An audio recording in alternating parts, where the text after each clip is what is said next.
안녕하세요. 코리아 톰백어입니다. 오늘은 3월 15일 화요일 방송 시작하겠습니다. 최근 장이 너무 안 좋죠. 오늘도 뭐 코스피가 24포인트, 코스닥이 약 1포인트 약보합으로 하고, 코스피가 특히 많이 빠지는데, 코스피 같은 경우는 지금 뭐 거의 이 전저점을 거의 시험하는 그런 좀 날인 것 같고, 거의 종가 기준으로는 제일 안 좋습니다. 종가 기준으로는 이게 1월 27일 날 이때가 제일 안 좋고, 종가 기준으로는 거의 전저점을 실현하고 있는 아주 안 좋은 장이고, 뭐 고점 대비 한 20% 빠졌습니다. 고점 대비 20% 빠지고, 코스닥 같은 경우는 고점 대비 한 17%, 18%만 좀 이렇게 빠진 상황입니다. 오늘 같은 경우도 뭐 많이 안 좋았고, LG 에너지 솔루션 같은 경우는 거의 뭐 공매도가 너무 기승을 치고, 외국인들의 공매도가 거의 집중되면서 크게 오르지 못하는 모습이고, 요때가 딱 그 공매도 3월 11일이 금요일이 그 코스피 200에 편입이 되면서 공매도 가능한 날짜였어요. 요때부터 거의 그 호가창을 보면 대놓고 공매를 때리더라고요. 대놓고 뭐 공매를 좀 때리는 걸 볼 수 있었고, 보시면은 호가가 뭐 거의, 이 공매도는 이 팔면서 내리지 못하고 요 한 호가 위에서만 이제 걸 수 있거든요. 거의 뭐 여기에 뭐 40만 주, 50만 주 이렇게 하면서 대놓고 공매도를 때리는 걸 좀 볼 수 있었습니다.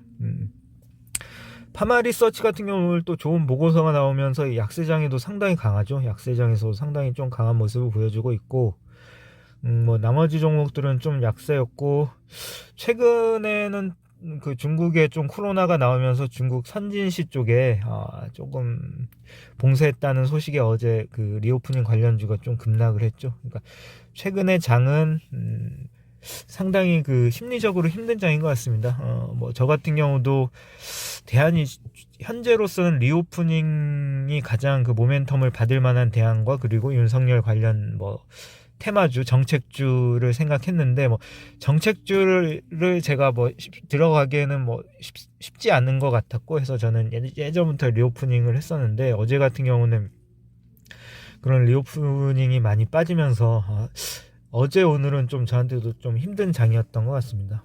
힘든 장이었던 것 같고, 뭐 제가 가진 종목을 보자면, 파마 리서치는 올라갈 때마다 조금씩 팔았는데 수익률 8%, 하이브 같은 것도 좋고, 앱코 같은 경우는 게이밍 기어 업체거든요. 이제 PC방이나 이제 그 게이밍 할 때 뭐 마우스, 키보드 이런 그 게임을 할 때 필요한 그런 것들을 좀 파는 업체라, 조금 신용 잔고율이 올라가는 것 빼고는 상당히 모멘텀을 받고, 제 생각으로는 지금 11시에 영업 제한인데, 그게 뭐 풀리면서 이제 좀 모멘텀을 받지 않을까 해서, 지금도 하락장에도 주가는 빠지지 않고 좀 견고한 움직임을 보여주고 있습니다. 해서 그때 한 3, 40% 올라갈 때 한 차익 먹고 조금, 근데 워낙 괜찮은 회사이기도 합니다. 그런 테마도 있고, 그런 어떤 재무적이나 어떤 실적으로도 상당히 괜찮은 회사라고 생각을 했기에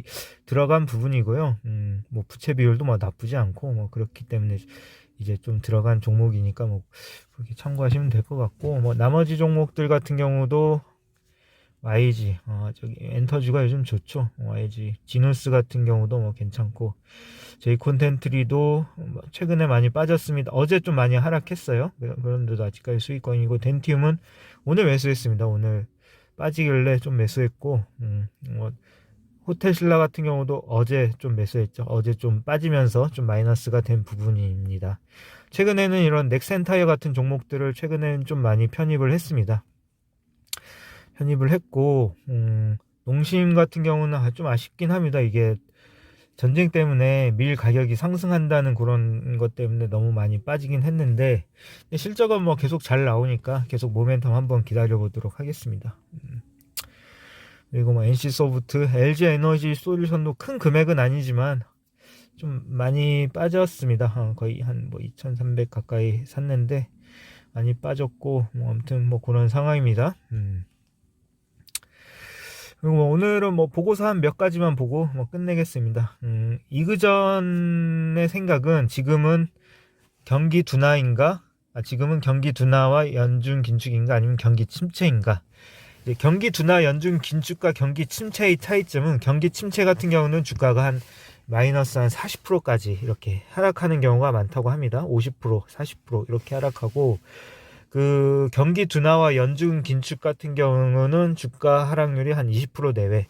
딱 지금과 같은 사이즈인 거죠. 지금 같은 사이즈를 이제 경기 둔화와 연중 긴축으로 보고 있는데, 이그전의 생각은 현재는 경기 둔화와 연중 긴축이다라고 이제 보고 있습니다. 자, 그 근거를 뭐냐면 크게 이제 두 가지를 이제 제시했는데요. 이제 유가 급등과 경기 침체의 관계. 예전에도 유가가 급등할 때는 항상 그 전이나 후나 경기 침체가 왔다고 합니다. 뭐 결론적으로 유가가 급등하면 기업들의 실적이 안 좋아지고, 뭐 그거에 따라 이제 경기 침체가 올 수 있는데, 근데 유가 급등과 경기 침체의 상관관계는 찾아볼 수 없다는 거죠. 유가 급등 때문에 경기 침체가 일어났는지, 아니면 경기 침체가 돼서 유가 급등이 일어났든지, 그 상관관계가 이제 좀 찾아보기 힘들기 때문에, 유가 급등에 따른 경기 침체가 오느냐, 이제 그거는 좀 아니다, 좀 이렇게 나타내고 있고, 그리고 이 미국 국채 이제 10년에서 1년 스프레드 금리는 뭐냐면, 미국 국채 10년물 금리 마이너스 1년물 금리를 뺀 거를 스프레드라고 하는데, 이게 제로에 수렴할수록 경기 침체가 발생했다.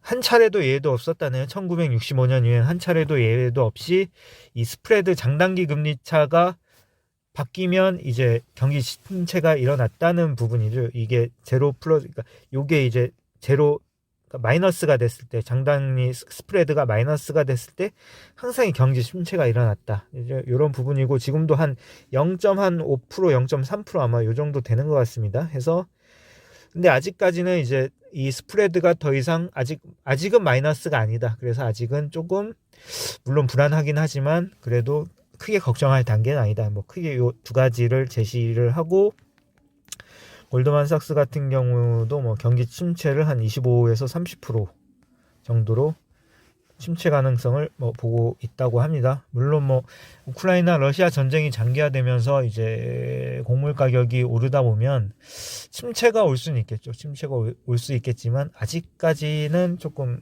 너무 걱정하긴 이르다. 좀 이렇게 이그저는 판단을 하고 있습니다. 하고 있습니다. 뭐 그렇게 되고 있고, 오늘 파마 리서치가 리포트를 뭐 하나 더 읽어드리자면, 오늘 간만에 나왔습니다. 간만에 나왔고, 커버리지 신규로 제시하고 목표가 11만 원을 기대하는데, 이제 크게 뭐 한 몇 가지 이유인데, 이제 리쥬란이라는 오리지널리티, 리쥬란과 콘쥬란, 이게 그 연어 추출물에서 나온 건데요.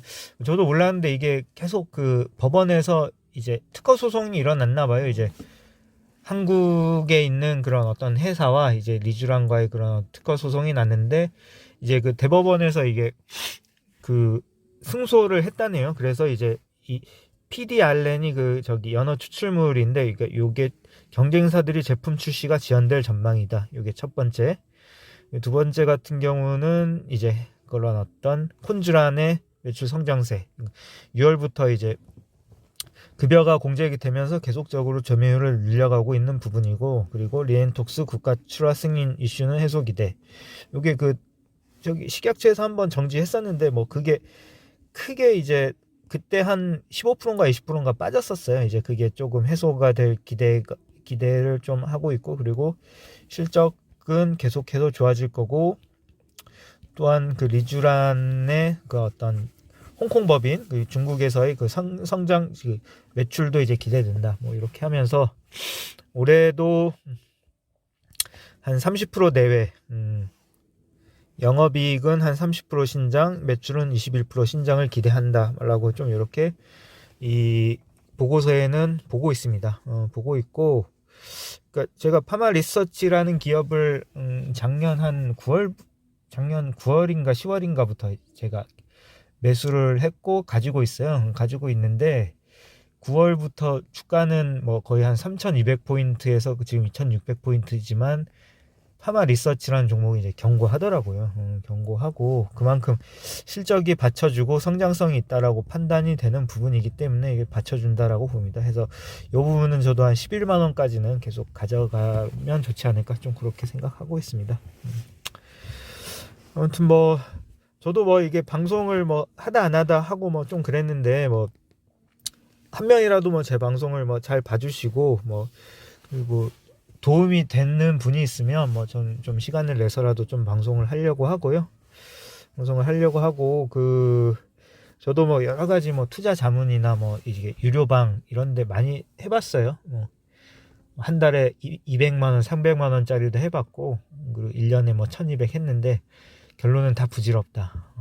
다 부질없다. 결론은 요거 하나가 우선이고 그리고 주식시장에서 결국 돈을 벌려면 본인 스스로 공부를 하고 좋은 종목을 발굴해서 이제 꾸준히 이제 보유하는 그 목표가까지 꾸준히 보유하고 있는 그런 게 필요하지 않나 저는 항상 느껴요. 주식시장에서는 느끼고 저도 요즘 장은 어렵지만 그래도 그 시장 수익률보다는 그래도 더 빠지지 않고 이제 보유한 종목들이 더 빠지지 않고 이제 버텨주고 있는 종목들이 있어서 그래도 시장 수익률보다는 시장의 하락률보다는 뭐 제 계좌평가 하락률은 크게 나쁘진 않다 좀 이렇게 좀 생각하고 있는 부분입니다. 네, 오늘 좀 말이 길어졌는데 뭐 좀 오늘은 여기까지만 말씀드리고 뭐 내일도 뭐 방송 뭐 매일 하려고는 하겠습니다. 뭐 시간이 어떻게 될지 모르겠어요. 뭐 아무튼 그리고 뭐 아무튼 시청해주신 분들 감사합니다. 네, 이상 방송 마치도록 하겠습니다. 네, 뭐 좋은 하루 되십시오.